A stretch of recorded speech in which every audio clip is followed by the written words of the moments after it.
Hey guys, I hope you're good. In this video, we're shooting JPEGs only, straight from the Fuji X100v, using a Kodachrome simulation. First thing I want to let you know is excuse the nose and the throat. I've had a cold, I've not been well, but now I'm fine, so I can film this video. So hopefully I don't sound too strange. For those who are not sure what I'm talking about, within the Fuji X100v and many of the other Fuji cameras, you can actually change how your JPEGs will look. In the camera, you can change things like tone curve, the amount of grain you want, and of course, film simulations. If you want to try replicate vintage film stocks, if you want to replicate that film look, you can do that in camera directly onto your JPEGs. And in this video, I've picked a very classic film stock. I've chosen a Kodachrome Recipe that I found on Fuji Weekly. Kodachrome was originally introduced back in 1935 and was very popular for professional color photography, especially intended for print media. Sadly, however, you know how this story goes, the world of digital took over and Kodachrome officially discontinued in 2009. However, with the power of Fujifilm Recipe's film simulations, we can replicate that style and try and get the same type of vibe directly onto our JPEGs. So that's what this video is all about. I'll leave all the in-camera settings listed in the description so you can check out the exact recipe and film simulation I was using, or you can go over to Fuji Weekly, which is where I got the camera settings and recipe from. So I'll link all of that below. Go check it out. And I would also love to see your photos using this recipe. And one quick thing, I am on the road to 100,000 subscribers, so please, that red button, just, you know what to do. Thanks. Okay, getting things set up here using aperture priority. As you know, I always use aperture priority for, well, every time I pick up the Fuji, I like to treat it as a simple point and shoot kind of style. So yeah, f4, f5.6, those sort of numbers, and we get things started with some light and shadow straight away.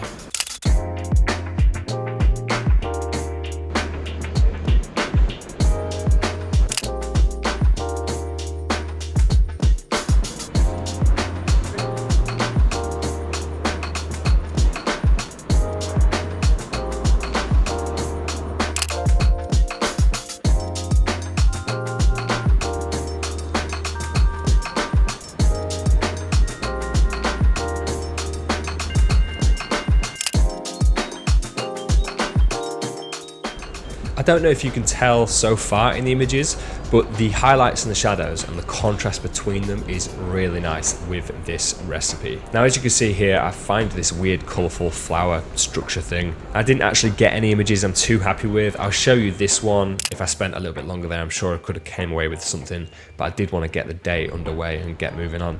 So the next spot I did come across just around the corner was this pop of green light being reflected off one of the skyscrapers.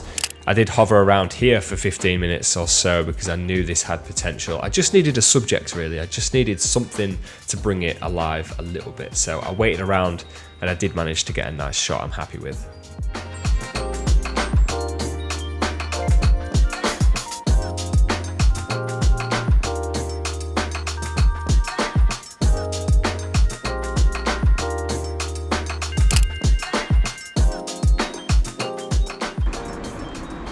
Something I absolutely love about street photography is when coincidences like this put themselves together. So green bench, green coat, and then look what drove by, a green taxi. Yeah, this made me smile, and it's a good way to start the day when you manage to get a photo like that, just, you know, 4 or 5 photos in.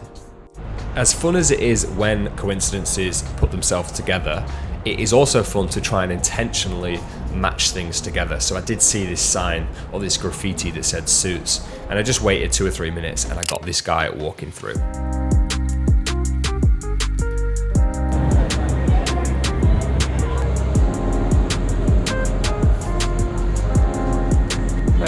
An almond croissant and a regular latte as well, please. Thanks.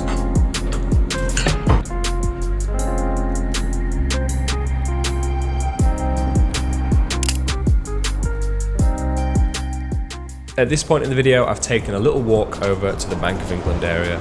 This is a very popular place for street photography. The architecture is amazing, and especially with harsh light, you get some nice compositions around this area. So I don't get anything too impressive, but I have a little play around and I managed to get a couple of photos I like.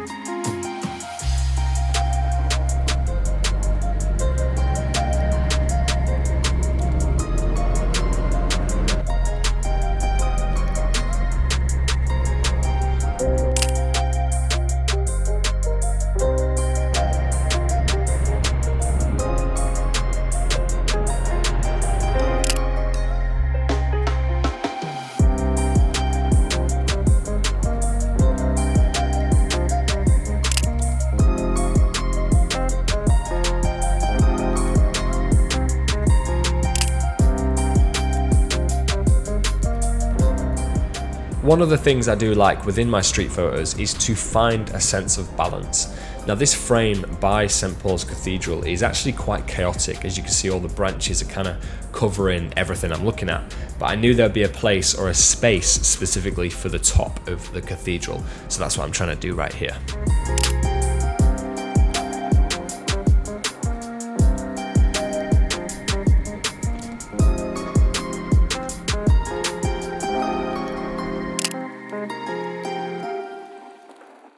I want to give a big shout out to everyone who loves wonky photos and horizons, particularly my friend Pete Jobson. I know you'll love this one. Also, this was edited with one of my presets. I think I deleted the JPEG for that St. Paul's photo, so I can't show you the original JPEG. Sorry about that. For anyone who watches First Dates, you might recognize this area. I think the original First Dates restaurant is just to the right hand side of me. But you also see that security guard kind of eyeing me up on the left. Something I found when using the Fuji, because it looks like a toy camera, it just doesn't look professional. No one stops you from taking photos. And I've been around this area before and been stopped when I've had a much larger DSLR type camera. So yeah, just another example of the Fuji being so handy right here, because people just don't really care what you're doing.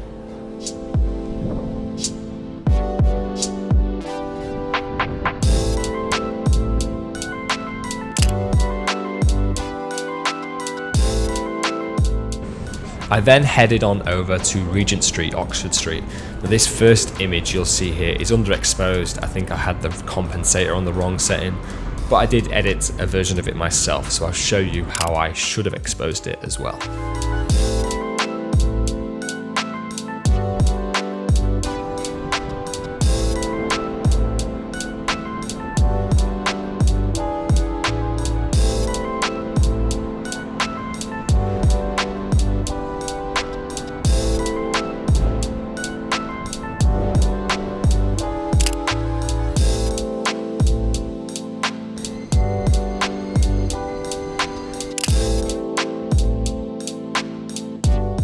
So here's a scene where I'm going to explain what my intentions were, and I'm going to explain my thought process without giving you any images, because I didn't take any. I actually failed to get any images from this quick little scene.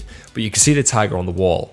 I thought it would be so cool to get someone else's facial expression in a similar manner to the tiger. So maybe they're just talking, maybe they're doing something with their hands, they've got an expression, or even yawning. If I could get someone yawning next to this tiger billboard or sign, that would have been cool. Now, if I waited there an hour, 2 hours, 3 hours, I probably could have got the image, but I have a life to get on with, so I didn't stick around for too long. But you get the idea, that could have been a really cool image.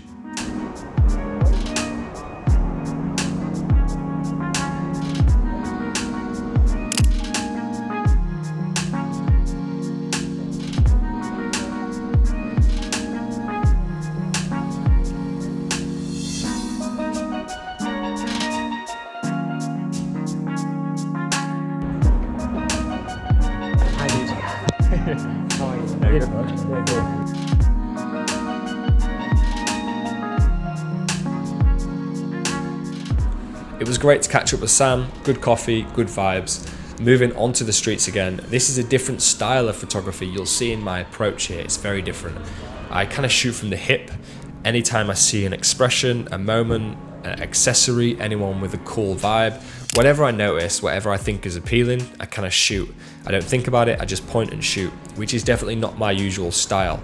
This style that you're seeing me shoot here is definitely more candid, maybe more truist street photography, because you're kind of catching, you know, fleeting moments, as they would say. So yeah, what is your style? Do you like to stay on the move, take photos of everything, or do you take your time and find your compositions and wait for people? I think there's a couple of different methods here, isn't there? But this style that you're watching now is definitely not my usual. But this photo here at the end is actually my favorite, I think, from the day, because there's so much emotion in the image. Now, if I edited the image myself, I would have cropped in a little bit more, but you know, this is JPEG only. So compare those photos you've just seen with this scene right here, where I take my time, I like the color, I like the light, and I just kind of wait it out and take a few photos and see what I can create. This is way more intentional compared to the previous few images where I was just kind of run and gun. So leave a comment down below. What is your go-to street photography style?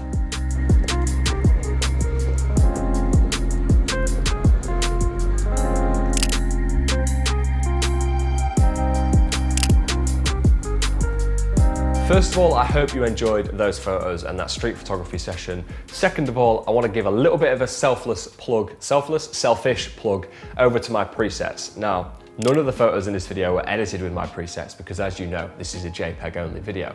But let's just say you did want to edit your photos and you wanted some pretty good presets to do it.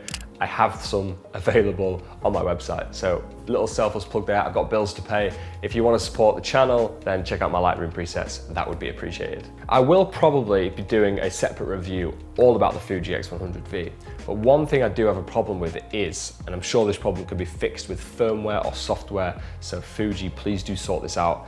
When you change the clarity, -1, -2, or +1, -2, whatever it is, if you change the clarity, you actually slow down the processing speed, or just slow down the camera in general. When you press the shutter, it takes a few seconds for the photo to be processed. Now that's a problem, especially if you're trying to do some fast-paced stuff. Yeah, you can't change the clarity and the camera will if you change the clarity, the camera will slow down. That's not good. Fuji content over and done with. It's time to go through the Mike Chudley hashtag, which I'm looking at now. It has 42.2 thousand posts. Madness. This one's nice by Ezra Eyeballs. Hopefully I said that right. Lovely pop of green. Composition's nice, framing's nice, leading line is nice. Very appealing image right here. Ooh, light and shadow from puddyfoot_photography. If I saw this, I would very much try and take a photo similar to this. And you've done a cracking job here. This is cool actually. There's somewhat of a colour match or a colour theme with the guy's t-shirt and the red wall. Nice composition as well. I like how he's leaning over the edge. This is scary for some reason. There's some really impressive images on here. Like just that is a very simple composition, but really nicely framed from James Cranch there. Oh, this is great. 5 dot clicks. Lovely silhouette of the two people running on the beach. The sunlight is beautiful. The colours are nice. Very nice composition. I realise I said the word nice a lot when I'm describing photos, so I'm going to try and expand my vocabulary, and for the next 2 images, I'm not allowed to say the word nice, even if I do think they're nice. Great image, 5 dot clicks. Double exposure. Don't often actually ever take any double exposure photos, but this looks like, what was it, a self-portrait or just a portrait? The confused grapher, very nice. Ah, I said nice again. Cool aesthetic, that's what that is. That is a appealing image. Why is it so difficult to think about what you're saying?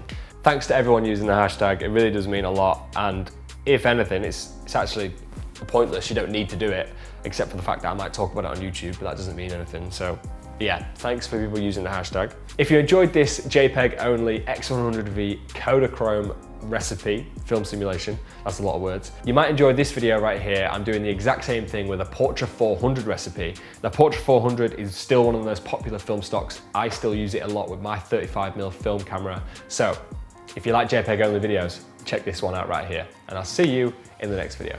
Peace.